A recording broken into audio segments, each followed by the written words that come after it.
नमस्कार, मैं हूं रविंद्र जैन और आप देखना शुरू कर चुके हैं सबकी खबर। मध्य प्रदेश में लोकसभा चुनाव का पहला चरण अब चरम पर है और अब दोनों दल अपनी पूरी ताकत झोंकने में लगे हैं। भारतीय जनता पार्टी ने दो लक्ष्य रखे हैं, एक मिशन 29 और दूसरा कांग्रेस के 1 लाख कार्यकर्ताओं को भारतीय जनता पार्टी में ज्वाइन कराना। आज हम समझने की कोशिश करते हैं कि क्या वास्तव में मध्य प्रदेश में भारतीय जनता पार्टी मध्य प्रदेश की सभी लोकसभा सीटें यानी कि 29 सीटें जीतने की स्थिति में है। क्या भारतीय जनता पार्टी इतनी ज़्यादा गेन कर रही है कि हर जगह उसकी लीड बढ़ेगी? हमारे साथ हैं वरिष्ठ पत्रकार रामेश्वर धाकड़ जी। हम उनसे समझते हैं कि यदि भारतीय जनता पार्टी 29 सीटें जीतती हैं तो इसका श्रेय किसको जाएगा, और यदि भारतीय जनता पार्टी 28 से नीचे आती है, क्योंकि पिछले चुनाव में भारतीय जनता पार्टी को 29 में से 28 सीटें मिली थी, केवल छिंदवाड़ा सीट कांग्रेस के खाते में गई थी जहां से नकुल नाथ जी चुनाव जीते थे। और यदि भारतीय जनता पार्टी, जैसा कि इस चुनाव में भारतीय जनता पार्टी को 28 से कम सीटें मिलती हैं, तो इसके लिए इसका जो दोष है वो सत्ता पे हो या संगठन पर मढ़ा जाएगा। इन तमाम मुद्दों पे बात करते हैं। धाकड़ जी, आपका स्वागत है। धाकड़ जी, जैसा कि आप देख रहे हो कि इस बार चुनावी माहौल दिखाई नहीं दे रहा है। पहला चरण लगभग अंतिम उस पर पहुंच गया है और अब वोटिंग बहुत नज़दीक है। इसके बाद भी पूरे मध्य प्रदेश में कहीं माहौल नहीं है।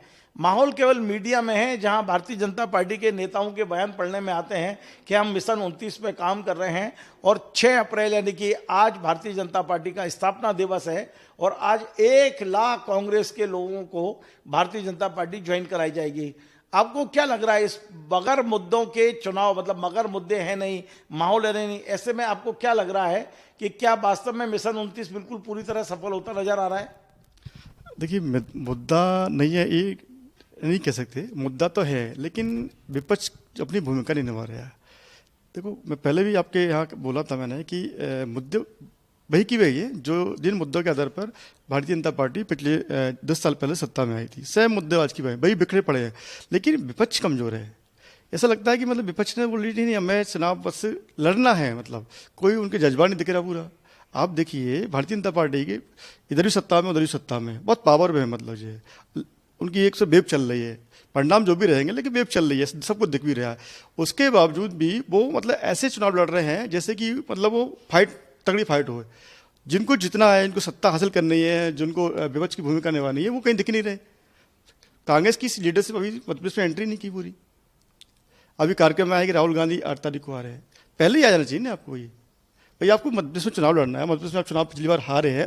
पिछली बार में कांग्रेस के जो विधानसभा चुनाव की बात करें तो नेक टू नेक था, मतलब ये कि सत्ता पक्ष भी हैरान था कि इसकी सरकार बन गई थी। लेकिन आज स्थिति मतलब डिफरेंट टाइप की है कि मतलब मुद्दों को नहीं भुना पा रहे हैं। एक से मुद्दा इलेक्ट्रॉन बॉन्ड का मुद्दा आया, उस पर चाहते अगर उल्टा होता, गलती सरकार सेंटर में कांग्रेस की होती है, बीजेपी अपोजिशन होती तो उनको छील डालती बीजेपी। अभी तो ये माहौल पता चला है कि कांग्रेस में नेता प्रतिपक्ष और प्रदेश अध्यक्ष का झगड़ा ही खत्म नहीं हो रहा है। 10 दिन से नेता प्रतिपक्ष गायब थे। आज जब कल अखबारों में छपा तो आज वो प्रकट हुए हैं, और वो भी तब प्रकट हुए हैं जब तीनों सीटों की घोषणा हो गई है। और वो दोनों 3 में से 2 सीटें जिसमें झगड़ा था, मुरैना और ग्वालियर, वहाँ नेता प्रतिपक्ष ने अपने लोगों को टिकट दिलाने में सफल हो गए हैं। तो ये जो लड़ाई है, इस लड़ाई का नुकसान कितना हो रहा है कांग्रेस को? नहीं, लड़ाई तो है ना। ये जो आ रहा है, आज भी रामलाल मालवी चले गए, घटिया जो विधायक पहले हुआ, मतलब घटिया सीट से विधायक हुआ करते, वो चले गए। तो कल भी जाए, कल भी वो चले जाए। ये आपसी गुटबाजी तो है, मतलब वो कह रहे पार्टी या तेल लेने के लिए, लेकिन हमारी गुटबाजी खत्म नहीं हो गई, चल रही गुटबाजी। मतलब ये अब वो उसका ये है कि कल वो खजुराहो सीट का नामांकन निरस्त हो गया, जो भी रहा हो कारण कोई भी रहोगे, उसका परिणाम ये था कि अब किसको देते हैं, झटका लगाई है मतलब उसका जो इंडिया गठबंधन को। तो उन्हें लगा कि अब 3 सीट तत्काल घोषित कर दिया है, तो इस माहौल मिला, ऐसा मौका मिला, 3 सीट घोषित कर दी। डर था मतलब पार्टी को, लेकिन जो इनकी गुटबाजी चल रही है उसके लिए जिम्मेदार समझते पार्टी हाईकमान होगा, क्योंकि पार्टी हाईकमान के लोग हैं उस समय। जो पुराने लोग तो सबको, कोई पावर में कोई नहीं है, कोई अध्यक्ष नहीं है, कोई नेता प्रतिपक्ष नहीं है, जो नाम उन्होंने जिम्मेदारी सौंपी है मध्य प्रदेश कांग्रेस को लेकर, वो पार्टी हाईकमान के लिए। तो पार्टी हाईकमान इसके लिए जो झगड़े के जिम्मेदार वो जानने, मतलब वो जिम्मेदार है। आप एक बात और भी तो सोचिए, कांग्रेस में अभी तक 4 गुट हुआ करते थे, कमलनाथ, ज्योतिरादित्य सिंधिया, दिग्विजय सिंह, सुरेश पचौरी। 2 गुट बीजेपी में चले गए, सिंधिया जी का, पचौरी जी का। कमलनाथ जी आधे चले गए, आधे वो यार टिके हुए हैं। दिग्विजय सिंह जी अपनी सीट पर फंस गए हैं। तो आपको नहीं लगता कि इस बार कांग्रेस बगैर गुट के चुनाव लड़ रही है? कोई गुट ही नहीं है यहाँ, नए गुट कह सकते हो आप। उमंग सिंगार और जीतू पटवारी ने अपने अपने छोटे छोटे ये समूह बना लिए हैं। नहीं, गुट नहीं, कांग्रेस तो अगर गुट में रहती मजबूत तो मजबूत रहती। कांग्रेस का मतलब गुट खत्म होना मतलब है कि कांग्रेस खत्म होना, जो मैं मुझे लग रहा है मतलब ये, क्योंकि आप देखो कांग्रेस जब तक स्ट्रांग रही थी, जब तक उसके गुट में स्ट्रांग थे, अब एक भी गुट स्ट्रांग नहीं है। दिग्विजय सिंह को आपने पिछला चुनाव में हरवा दिया, मतलब लड़ाया था, इस बार भी उन्होंने चुनाव लड़ाया, उलझ के मतलब वो कहीं ना कहीं तो वो फंसे हुए हैं, अब दौरे नहीं कर पा रहे। विधानसभा चुनाव में उन्होंने मशक्कत की थी, कमलनाथ अपने अपने क्या वो मशक्कत कर रहे हैं, दोनों ही जो नेता बड़े कांग्रेस के पदवेश में जो स्थापित नेता थे वो दोनों संघर्ष कर रहे हैं। तो अब जो नए लोग हैं, नेता जो हैं, वो गुट नहीं बना पा रहे मतलब ये। और इसका मैं समझता हूँ कि कांग्रेस के जो मूल वो है, उनकी ताकत है, गुट ही थे। और या इत्तेफाक रहा हो, या मतलब कोई पॉलिटिकल षड्यंत्र रहा हो, या साजिश रही हो, तो कांग्रेस की जैसे गुट खत्म हुए तो कांग्रेस। तो क्या ये मान के चलें कि अब मध्य प्रदेश में माहौल एक तरफा है, मध्य प्रदेश की 29 सीटों पर भारतीय जनता पार्टी का भगवा फहराएगा, या कहीं फाइट दिख रही है आपको कुछ सीटों पे? नहीं, अब एकदम ऐसा नहीं कह सकते कि बीजेपी क्लीन स्वीप मार रही है, ऐसा तो नहीं है, लेकिन कुछ सीटों हैं, 4-5 सीटें हैं जहां फाइट में है। अब चूंकि दिग्विजय सिंह के सीट ले लो, राजगढ़ में दिग्विजय सिंह के पहुंचने से मतलब ये कि माहौल बदल गया, बाकी लोग फजा पूरी बदली नजर आ रही है। मुरैना की देख ली है, मुरैना में चूंकि वहाँ का जो चुनाव होते हैं एक तो जातिवाद से होते हैं, चंबल में पूरा, तो वहाँ जो एक ही दोनों पार्टियों ने एक ही कांटे से कांटे निकाल कोशिश की है, तो वहाँ भी मतलब है कि ये नहीं कह सकते कि उसमें कि बीजेपी जीतेगी या कांग्रेस जीतेगी, वो चुनाव परिणाम तय करेगा, लेकिन वहाँ फाइट हो गई मतलब ये। ऐसे ही आप दूसरी चीज छिंदवाड़ा में एकदम ऐसे नहीं कि छिंदवाड़ा के कमलनाथ के लोग इधर आ गए तो चुनाव खत्म हो गया, वहाँ भी फाइट बनी हुई है। आप देखो रात को जो वीडियो आए थे कि इधर रात के 11:30 बजे करीब वो दीपक सक्सेना भाजपा की शपथ ले रहे थे, उधर छिंदवाड़ा में कमलनाथ जी के निवास पे लोग भीड़ जुट रही थी, है ना, भारी तामर बोले वो नेता गद्दार है, हम गद्दार नहीं, हम समर्थक है, ये माहौल क्रिएट होता पूरा मतलब ये। तो वो है आपकी दूसरी सीटें हैं, आपकी सतना में भी समीकरण, वहाँ भी एकदम ऐसे नहीं फाइट नहीं है, सीधी भी है आपकी सीट है। और भी 2-4 सीट रतलाम में कांति लाल भूरिया इस समय भारी पड़ रहे हैं, मतलब पूरे भारतीय जनता पार्टी समीकरण है। मंत्री की पत्नी को जो टिकट दिया था उससे मतलब अलग अलग। मंडला होशंगाबाद को लेके भी कोई आपके पास रिपोर्ट? नहीं, मंडला में है, मंडला में चूंकि वो जो पूर्व मंत्री थे जो कांग्रेस के है ओमकार सिंह मरकाम, उनको तो वो लग रहा है कि वहाँ पे चूंकि एक माहौल बन रहा है वहाँ पे, उसका ये निकल के आ रहा है कि सतना और मंडला का, कि भाई इन दोनों कैंडिडेट को, भारतीय जनता पार्टी की भी चर्चा है कि दोनों कैंडिडेट को हम लोग हार चुके हैं, इनको दूसरे का नया खड़ा करना चाहिए था, इनको क्यों फिर से आपने मैदान उतार दिया। तो ये उसके कई कारण बन रहे हैं, लेकिन जो है कि भारतीय जनता पार्टी एक जो है कि वो गेम प्लान करने में, गेम चेंज करने में एक्सपर्ट है, मतलब ये कि रातों रात मतलब समीकरण बदल जाते हैं, ऐसा मतलब माना जाता है, तो अभी कुछ कह नहीं सकते। लेकिन चुनाव जो है कि 5-7-8 सीटों में चुनाव में फाइट है, एकदम नहीं कह सकते चुनाव फाइट नहीं है, एक चुनाव एक तरफा ऐसा नहीं कह सकते। लेकिन हाँ, ओवरऑल जो है कि मोटा जो है कि कई सीटों पर कांग्रेस की स्थिति बहुत कमजोर है, वहाँ उनको बहुत स्ट्रगल करना चाहिए, अपने नेताओं को उतारना चाहिए। देखिए धाकड़ जी, मध्य प्रदेश में एक और बात है जिसके बगैर बात पूरी नहीं होती, और वो ये है भारतीय जनता पार्टी ने अपने कई बिग बॉस यानी कई बड़े बड़े नेता उतार दिए हैं। शिवराज सिंह चौहान विदिशा में फाइट में है, फाइट में क्या कहेंगे, एक तरफा भी हो सकता है। ज्योतिरादित्य सिंधिया गुना में लड़ रहे हैं, BD शर्मा खजुराहो में लड़ रहे हैं, ललवानी जी इंदौर में लड़ रहे हैं। तो ये हाई प्रोफाइल सीट हो गई हैं, क्योंकि यहाँ से कई दिग्गज बीजेपी के बड़े नेता हैं, और भी कई सीटें हैं, आप कह सकते हैं सत्ता में 5-4 बार के विधायक हैं रणजीत सिंह। तो मैं ये कह रहा हूँ, ये जो फाइट है हो रही है, बेशक यहाँ एक तरफा माहौल दिख रहा है, तो यहाँ केवल लीड बढ़ाने की लड़ाई है या चुनाव जीतने का भी लग रहा है आपको? देखिए, 2 नेता हैं यहाँ, ज्योतिरादित्य सिंधिया और शिवराज सिंह जी। जैसे इनके नाम डिक्लेयर हुए, अगले दिन दोनों फील्ड में उतर गए। ज्योतिरादित्य सिंधिया मतलब ये कि एक तरह से कि माइक्रो मैनेजमेंट पर काम कर रहे हैं, या यो मैं समझ लीजिए पिछले चुनाव से सबक लेकर जो भी रहा हो उनका, लेकिन उनका भी प्लानिंग है। तो मुझे जो लगता है कि ये शिवराज सिंह चौहान जो हुए, या आपके ज्योतिरादित्य सिंधिया, शंकर ललवानी की पिछली बार सीट बहुत जीत ज्योति बहुत आई थी, सबसे ज़्यादा थी। जो BD शर्मा को ऑलरेडी क्लियर हो ही गए हैं, मतलब उनको ज़्यादा दिक्कत नहीं होनी चाहिए मेरे ख्याल से, जो लगता है। तो ये 4-5 जो नेता हैं भारतीय जनता पार्टी के, जी इनको मतलब कांग्रेस से नहीं जितना, इनको आपस में अपनी लीड तय करनी है, कौन सबसे ज़्यादा है, मतलब आपस में जो है कि मैंने तो यहाँ तक सुना है कि खजुराहो की लीड 10 लाख पे ले जाने का टारगेट रखा है। शिवराज जी भी चाहते हैं कि उनकी लीड 10 लाख जाए, अभी तक तो 5 लाख की बात होती थी। अब यदि लीड 8-8, 10-10 लाख की बात कर रहे हैं, ये टोटल वोट कितने हैं? 8 लाख 10 लाख तो वोट ही होते हैं क्या? पूरी एक तरफा जाएंगे पूरी? नहीं, 8-10 लाख नहीं, मेरे ख्याल से 22-20 लाख प्लस होते हैं एक पार्लियामेंट में। तो उसमें जो है कि पार्लियामेंट में वोटिंग परसेंटेज कम होता है, तो ये 15-16 लाख वोट जलते हैं। तो मतलब है कि एक बड़ा पैमाना है। आपको लगता है कि 10 लाख की लीड तक जा सकता है इस बार कहीं भी? जिस तरह से प्लानिंग चल रही है, जिस तरह से मतलब कि रणनीति हो रही है, मतलब ये उससे जा भी सकता है, क्योंकि माहौल है। जिस तरह से लोग अपनी चुनाव को प्लान कर रहे हैं, पॉलिटिशियन कैंडिडेट प्लान कर रहे हैं, उससे लगता है कि मुझे 8 लाख 10 लाख में फाइट इसलिए है। देखो क्या कि अच्छा, आप अंदाज से बताइए, आपके सामने मैंने एक सूची रख दी है पूरी 29 विधानसभा क्षेत्र की। इस सूची पर नजर डाल के बताइए कि 5 लाख से ज्यादा अंतर से कौन कौन सी सीटें जिस तरह की आपको संभावना दिख रही है जब 5 लाख से ज्यादा लीड हो सकती है? नहीं, अभी देखो क्या अभी चुनाव परिणाम आने में, लेकिन मोटा मोटा ये है कि जो दिख रहा है माहौल ये है कि मोटा बड़ी बड़ी जीत बोल सकता है।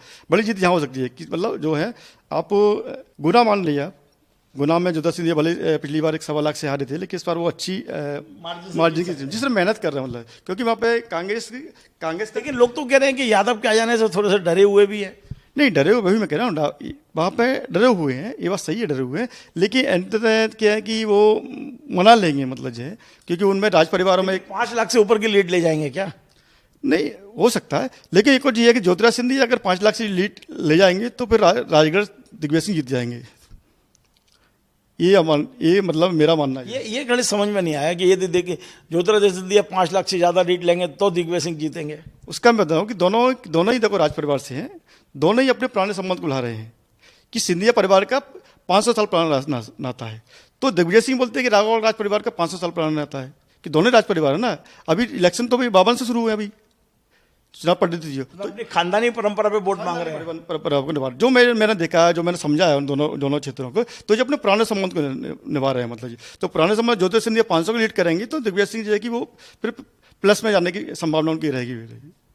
आपका शिवराज सिंह चौहान देखिए, जैसे ही उनका नाम डिक्लेयर हुआ, अगले दिन उन्होंने विदिशा की माटी को चूम लिया। बहुत मेहनत कर रहे हैं, ठीक है। वो मेहनत ऐसे नहीं है कि मुझे जीतना है, वो मेहनत ऐसी है कि मुझे रिकॉर्ड बनाना है। अभी 9 लाख समथिंग का जो देश में सबसे ज़्यादा जीतने का रिकॉर्ड है, वो उसको तोड़ने का ये है। अब हुआ कि बीडी शर्मा भी उसमें आ गए। अब बीडी शर्मा तो मतलब ये कि एक तरह से क्लियर से ही है, मतलब ये जो अब चूँकि चुनाव होगा, क्योंकि तो 10 लाख से ऊपर की लीड हो सकती है जिस तरह से, और मतलब भारी तादाद में उन्होंने अपने समर्थकों को जिताया था। उन्होंने डंके की चोट पे उन्होंने क्या बोलते हैं अपने जो टिकट दिलवाए थे विधानसभा में, उनको सबको जितवाया था, मतलब ये। और बाकायदा बोला कि इतने जीतेगा, तो जीते तो उन्होंने मेहनत की थी, लेकिन उनने भी अपने के 5 साल के उसमें खजुराहो में काफ़ी अपनी जड़ें मजबूत कर ली है, काफ़ी उन्होंने अपना वर्चस्व, बड़े नेता बन गए वहाँ पे पूरे छिंदवाड़ा में, सॉरी खजुराहो में। तो ये है कि संभावना हो सकती है, मैं नहीं कह रहा कि वो जीतेंगे, लेकिन बड़ी। और कौन कौन सी सीटें लग रही हैं आपको जो बहुत बड़े मार्जिन? इंदौर में तो कैलाश विजयवर्गीय पहले ही बोल चुके थे कि 8 लाख प्लस हो गई थी। अब चूंकि इंदौर में ऐसे बता रहा है कि कांग्रेस ने जो कैंडिडेट दिया है वो थोड़ा सा मतलब कि वो उनकी अपेक्षा कमजोर कद का, मतलब तो उसका बेनिफिट है कि कैलाश विजयवर्गीय अपनी जो भविष्यवाणी को साबित कर सकते हैं, क्योंकि वो लगे हुए हैं पूरे। उज्जैन भी, चूंकि उज्जैन मुख्यमंत्री खुद का क्षेत्र है, आज चूंकि वो रामलाल मालवी लेके आए हैं, उससे पहले भी उज्जैन में काफ़ी नेता भाजपा में शामिल हो रखे हैं, तो उज्जैन मुख्यमंत्री की अपने आप में वो है कि भाई मेरा क्षेत्र के पीछे रहेगा, तो वो भी कोशिश करेंगे अच्छी मोटी खासी मतलब जीत उनको कैंडिडेट को मिले और सब। लेकिन सभी चीज लगभग है कि अच्छी सीट मुझे, लेकिन 5 लाख वाली पहले 5-7 सीटें रहेंगी जो दिख रही है मुझे। और जो फंसी हुई हैं सीटें जो आपने बता ही दी है वैसे तो, और एक रतलाम में फंसी नहीं, मतलब रतलाम में एक फाइट देखने को चुनाव में आपको मिलेगी, राजगढ़ में आपको मिलेगी, मुरैना में अब चूंकि दिखाई दे रही है, सीधी में है, सतना में चूंकि गणेश सिंह को लेकर वहाँ पे थोड़ा एक वो वहाँ भी मतलब मुरैना की तरह एक जाति का समीकरण बन रहा है। ये जीत सकती है लेकिन फाइट में रहेगी। हाँ, फाइट बनेंगी, मैंने ये नहीं कह रहा ये जीतेगा, लेकिन फाइट आप मतलब आपको 29 सीटों में लोकसभा चुनाव में कहीं अगर चुनाव देखने को मिलेगा तो इन सीटों में मिलेगा। छिंदवाड़ा का आप देख ही रहे हैं, छिंदवाड़ा मतलब जो है कि पूरा अभी तो माहौल ऐसा है कि मध्य प्रदेश में केवल एक ही सीट पर चुनाव हो रहा है, बाकी कहीं चर्चा ही नहीं है। छिंदवाड़ा के अलावा कहीं की चर्चा ही नहीं हो रही। मुझे ये लगता है कि मतलब मध्य प्रदेश में नहीं, मतलब जो है कि मध्य जो भारत बेल्ट हिंदी भाषी बेल्ट है ना, जो वो सबके छिंदवाड़ा मतलब सीट है, छिंदवाड़ा की नहीं है।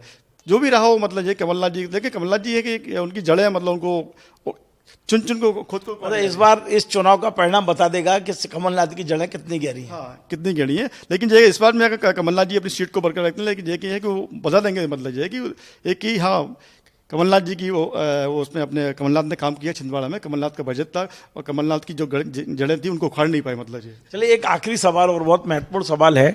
दिग्विजय सिंह जी ने एक नई मुहिम चालू कर दी है और उन्होंने अब तो सोशल मीडिया पे अपना वकील का नंबर भी दे दिया है। कैसे लोगों को फॉर्म भरना है, वो 384 फॉर्म बनाने में लग गए हैं राजगढ़ में। वे चाहते हैं कि 384 से ज़्यादा उम्मीदवार होंगे तो बैलेट पेपर से चुनाव हो जाएंगे। इसे लेके आपको क्या लगता है कि यदि बैलेट पेपर से हो जाएंगे तो क्या बाकी परिणाम बदल सकते हैं? देखो परिणाम तो नहीं कह सकते, लेकिन दिग्विजय सिंह एक शार्प नेता है, लंबे समय तक मुख्यमंत्री रहे। उसके बाद में वो मतलब 20 साल पहले मुख्यमंत्री पद से हटे थे। आज भी उनका मतलब जो कि उनके मतलब इसमें फॉलोअर्स हैं, मतलब बराबर फॉलोअर्स हैं। एक बड़ा नेता है, एक सम्मानजनक नेता है, लेकिन वो पॉलिटिशियन है। उनको पता है कि यहाँ माहौल कैसे चुनाव लड़ा जाए, क्योंकि इत्तेफाक से मुझे लगता है पिछला चुनाव जो भोपाल से उनको लड़ा दिया गया जबरदस्ती, फंस गए थे। लेकिन राजगढ़ में जो है कि वो जिस तरह से वो पॉलिटिक्स कर रहे हैं, राजगढ़ की तासीर को समझते हैं, समझते हैं, उनको पता है कि मुझे क्या करना मतलब जो है। उसमें ये कहा जा रहा है कि ये दिग्विजय सिंह के मुकाबले भाजपा का जो दूसरे 2 बार सांसद है वो कमजोर कैंडिडेट पड़ रहे हैं। पिछले 7 दिन में प्रतिदिन 20 किलोमीटर पैदल चल के वो माहौल भी बना चुके हैं। रोडमल नागर तो दिखाई नहीं दे रहे वहां भी। नहीं, रोडमल नागर फंस गए हैं। वो सिर्फ प्रधानमंत्री की छवि के भरोसे हैं। प्रधानमंत्री की छवि से कोई चमत्कार होगा, मैं जीत जाऊंगा, ये स्थिति में राजगढ़ में खुद का कुछ नहीं है।